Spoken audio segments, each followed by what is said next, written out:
kids, welcome to KidzPoint.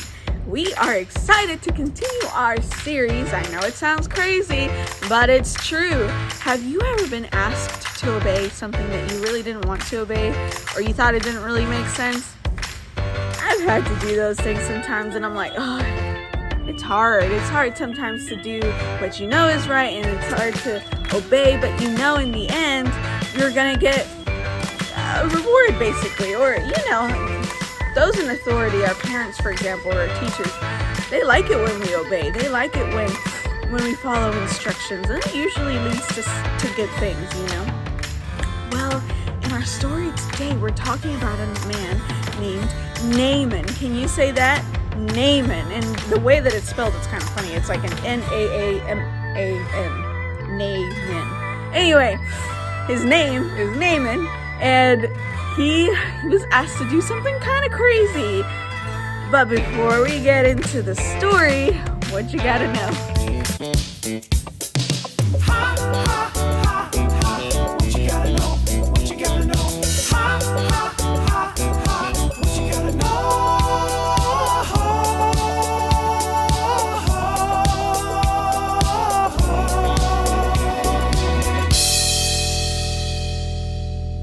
Yo, what's happening, you crazy cats? It's me, Disco Dave, and I'm here to tell you what you gotta know. Today, we're talking about how we have to trust and obey God. So today, every time you hear somebody ask you what you gotta know, you tell them, I will trust in the Lord no matter what. Sometimes, God tells us to do things that are not easy. Not easy. But we have to trust and obey God even when it's hard. Whatever He says, we gotta do it. So today, every time you hear somebody ask you what you gotta know, you tell them, I will trust in the Lord no matter what. And that right there is what you gotta know. I'm Disco Dave saying, Dynamite! So kids, what you gotta know? I will trust the Lord no matter what. Can you say it with me? I will trust the Lord no matter what. Can you say it? Great. Okay, so like I was saying, we're talking about this man named Naaman. And he was a great commander of this army. Now, he wasn't a commander of the Lord's army or of Israel, but he was the commander of actually one of Israel's enemies, Aram. And he had a little servant girl, and this little servant girl was actually captured from Israel.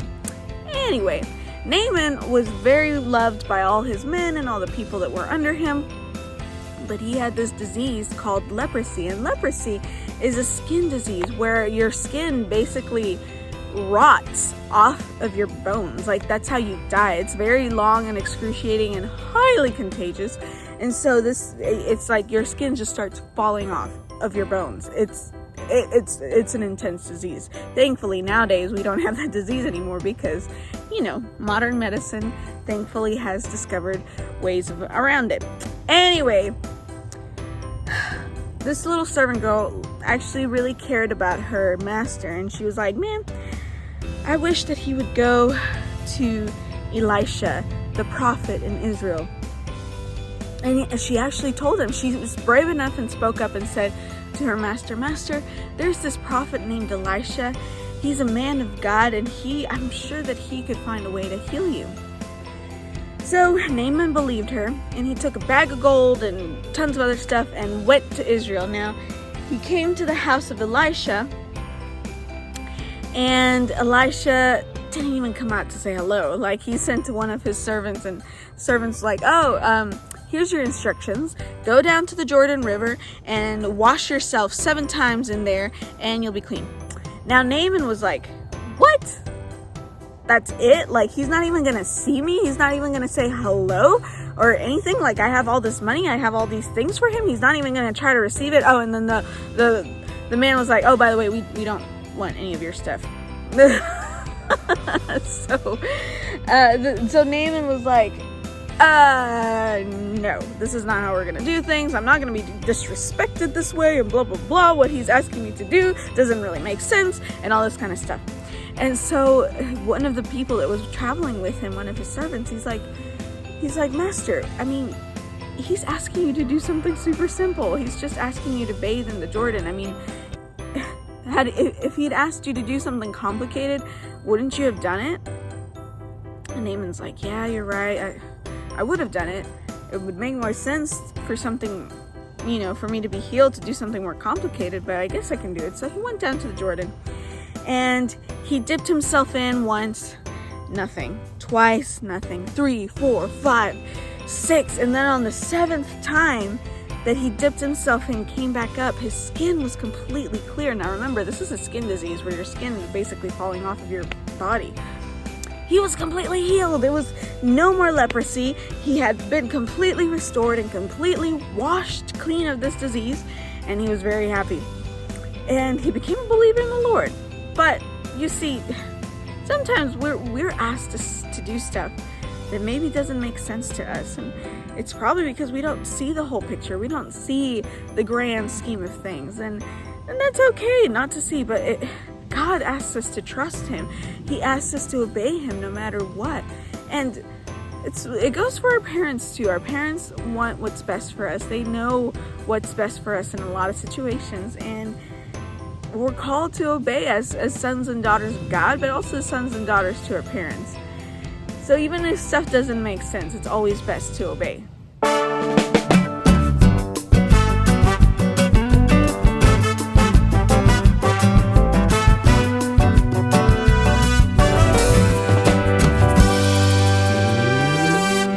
Like to cook tacos like soup. Oh, hey boys and girls, it's me, Teriyaki, and I was just getting ready to cook up something tasty for my restaurant, Nice Rice.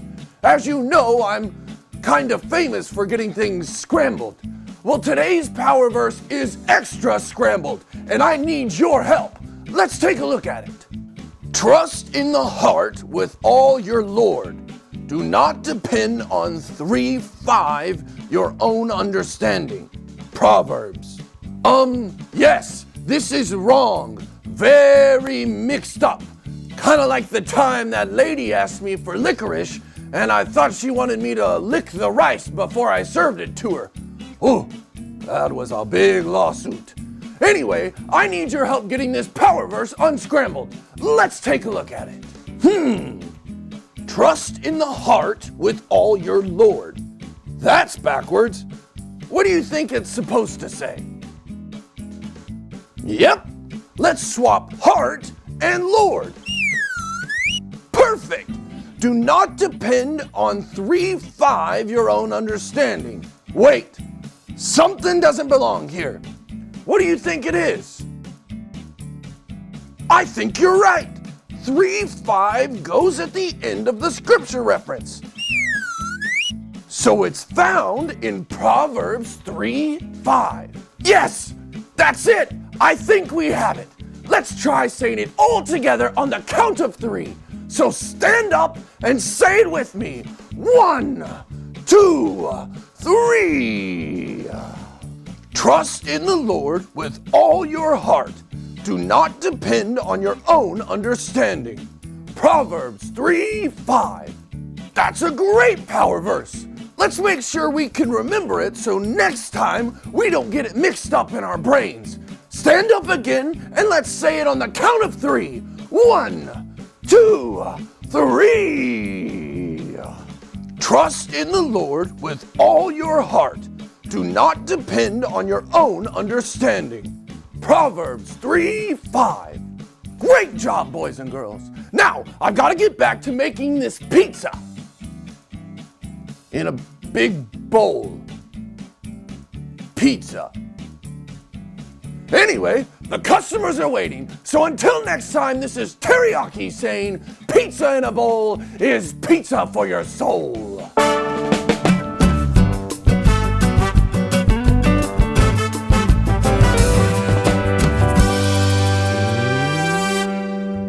An old song that goes, trust and obey, for there's no other way.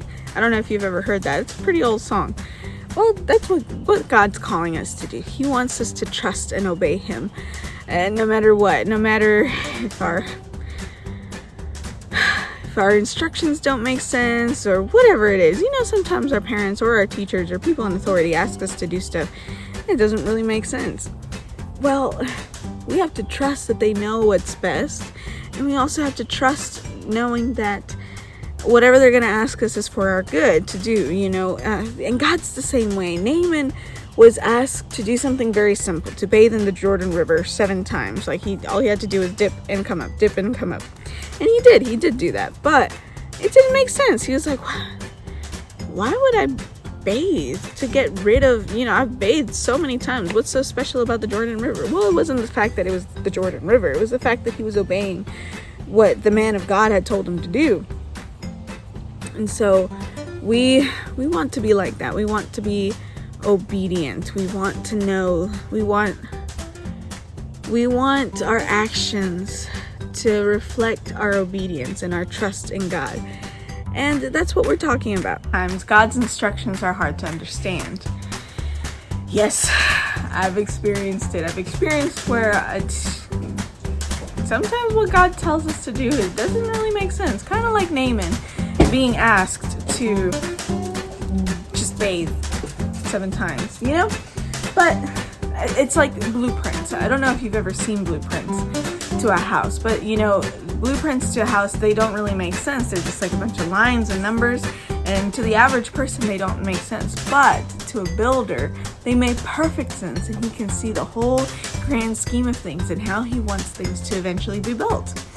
That's kind of how God is. He sees the grand scheme of things. He knows exactly where he wants things to be placed so that it becomes a beautiful masterpiece, like a beautiful house. And our job is to trust and obey him, like we were talking about. God is in control. You don't have to worry about anything because he knows everything. He knows everything about what's going to happen. He knows everything about your life. He's in control, and we can trust in that. It's like a car.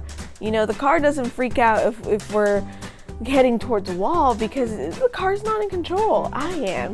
The car doesn't have to worry about whether it's going to crash into the wall or not because it's not driving its own self. I am.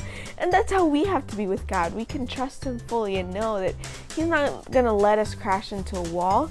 And if we just relax and enjoy his presence, we know that no matter what, he's going to be in control, and he has the best interest in mind. And if he knows all and sees all and is all wise and all loving, why not trust him with all of our life? Blessings follow obedience. When we obey God, his blessing is going to fall upon us, and he wants to bless his children. He wants to show his great power and his great strength, but sometimes the only thing stopping that from happening is our obedience. And obedience, it can be hard. Like Naaman, he was asked to dip into the Jordan 7 times to be healed, and maybe it didn't make sense to him at the time, but he was healed, and that was a huge blessing. Obedience always is followed by blessing, because God's not going to ask us to do something that's not going to bring about blessing. Instead, he's going to ask us to do things that fill our life with blessing. And if we obey him, those blessings, it's like the key to a door. We're able to open it with obedience, and then it's just a room full of blessing. That's how we want to be. Well, it is my hope that you would trust and obey God, that he knows all, sees all, and he loves you so much that he's not going to let you fail. He's not going to let you fall. He has the best plan in mind, and it's just like with Naaman. Maybe it doesn't make sense, but we know that we can trust him. And I pray that you would be able to trust Jesus entirely with your whole life. Well, guys, that's it for us today. I hope you have a great and blessed week and a great Sunday, and that you would just be able to go out and trust and obey God. You have a great day. Bye.